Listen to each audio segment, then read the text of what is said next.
Warning, there is a good chance Bitcoin Mike has no idea what he's talking about. Do your own research. Enjoy the show. Thank you. All right, folks, let's see what's going on today.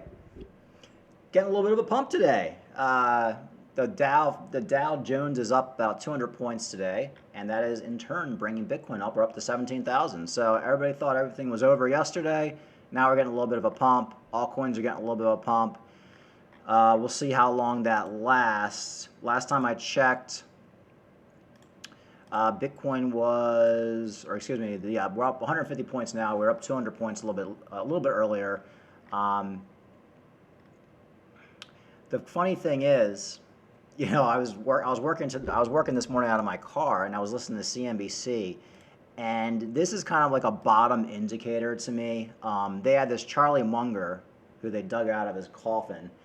And they just basically, it's nonstop anti-crypto stuff, anti-Bitcoin. Everybody's an idiot on CNBC. Now, of course, on CNBC, when Bitcoin's going up, they're all in there telling you to buy it. In fact, in 2017, it all started. They were telling people how to buy XRP at all-time highs. When Bitcoin hit $20,000 and up, Jim Cramer's telling you to buy it. All these guys are talking about it. They have the little Bitcoin indicator at the bottom of the screen. I think one of the first YouTube videos I made about 5 or 6 months ago, maybe 8 months ago, I said, how will we know when we're coming to a bottom? When everybody's telling you you're an idiot, when CNBC, it's all negative stories, they're telling you to get out of crypto, and that's what we're seeing right now. I'm convinced we're so close to a bottom right now, if not already have hit a bottom of 15,000, but if we go down to 12,000, whatever, we're very close to a bottom. Listen to this guy. Now, they played this interview. I'm not even kidding. Every 15 minutes for the last 6 hours on CNBC. It pains me that in my own country, I see people that were once regarded as very reputable people helping these things exist, promoting their use and so forth. This is a very, very bad thing. The country did not need a currency that's good for kidnappers and so on. So this has been played for the. I'm not even kidding. At least every 20 minutes on CNBC. I had a 2-hour commute each way this morning. I got to turn off CNBC because they were basically just let's hear from Charlie Munger. Let's hear from Charlie Munger, like every 20 minutes. So to me, this is a good bottom indicator. This fossil who's 100 years old doesn't like Bitcoin. Okay, we got it. Okay, he doesn't like Bitcoin, but who does? Who does like Bitcoin? Well, Elon Musk and Edward Snowden are now bullish on Bitcoin. As we all know, Edward Snowden last year when Bitcoin was like $50,000, he sold his Bitcoin. He said, I'm getting out. It's too high. I'll come back later. He's back. He's back buying Bitcoin. Okay, Edward Snowden, probably one of the smartest guys of our time. You know, CIA spy. Of course, we know the whole controversy around him.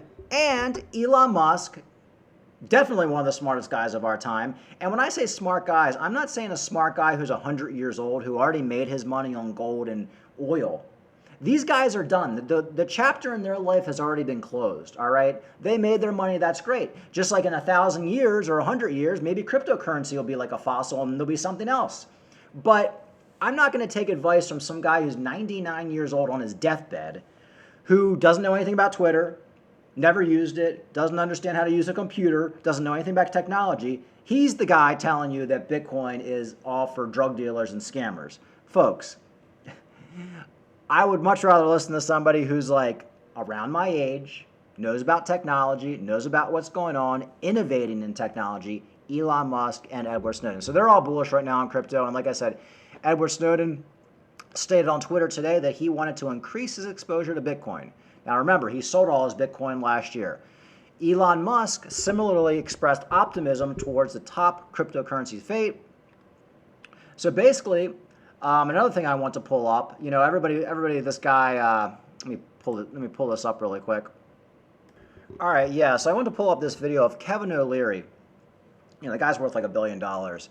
And he's basically been saying for the last year that in order for the cryptocurrency market or any market to bottom, one of the biggest players has to go to zero. Now, Kevin O'Leary was a big player in FTX, and he didn't expect FTX to go to zero. He thought it would be somebody else because he lost a lot of money in FTX. But here he is talking about what has to happen for the cryptocurrency market to bottom, and I believe FTX fits that bill. Showed again, specifically this video. Oh, thank you very much. Sound trite, but let me explain how bottoms are made in any market. I don't care if you're in equities or in debt or in crypto or in real estate. You always need a big player to go to zero. That always helps, whether it's long-term capital or whether it's one of these crypto infrastructure companies. I would like to see, and I don't want this to happen, but it always gives you a good bottom when you get a large player over-levered that goes to zero. And that always tends to be the beginning of the rebuilding process. So if you have to sacrifice someone who used too much leverage, and it's always leverage that does this, somebody's over-levered, positions are complicated, they're not transparent, they're not liquid, and they go to zero. Someone is out there on the brink of zero. That's okay. In fact, I'd argue that's a good thing when we get it. Now, do we get it? Okay, so you were arguing that someone has to go to zero. I think what I want to get is a few things from you. The first thing is, why do you think that someone has to go to zero for this industry to turn? Why is that the thinking?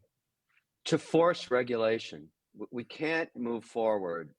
Okay, anyway, so there's Kevin O'Leary, smart guy, basically saying, hey, look, he's been waiting for something to go to zero in the cryptocurrency space for the last 6 months. Of course, he didn't think it would be FTX where he has a lot of his money. But anyway, another indicator that we might be pretty much near the bottom. And of course, going back to CNBC, this is Jim Cramer from a couple of days ago. I think I played it. He's basically telling everybody to just sell all their cryptocurrency right now. Remember, he was telling everybody to buy their cryptocurrency last year. Bottom indicator, I've said it a million times, CNBC telling you to sell. This is retail dumb money. Smart people, billionaires aren't watching CNBC. Dumb money like myself or like everybody else, just the retail money. That's who they cater to. They aren't catering to the geniuses out there. TV doesn't cater to geniuses because the smartest people in the world really aren't sitting around watching CNBC. If you're already a multi-billionaire, you're not watching CNBC. If you're a millionaire, you're probably not watching CNBC. You got other things to do. You already know how to make money. You don't need these guys to tell you how to make money. These guys, this show right here is for the peons like you and me. And I watch it to do basically as a market indicator as to know what not to do. So here's Jim Cramer telling everybody, hey, look, we got a little bit of a pump a couple of days ago. Sell, get out. Sell everything. I just got to go back, Carl. I got to go back. We have individuals who are in these things right now, and you're getting a huge up move because of the CPI, and that's your chance.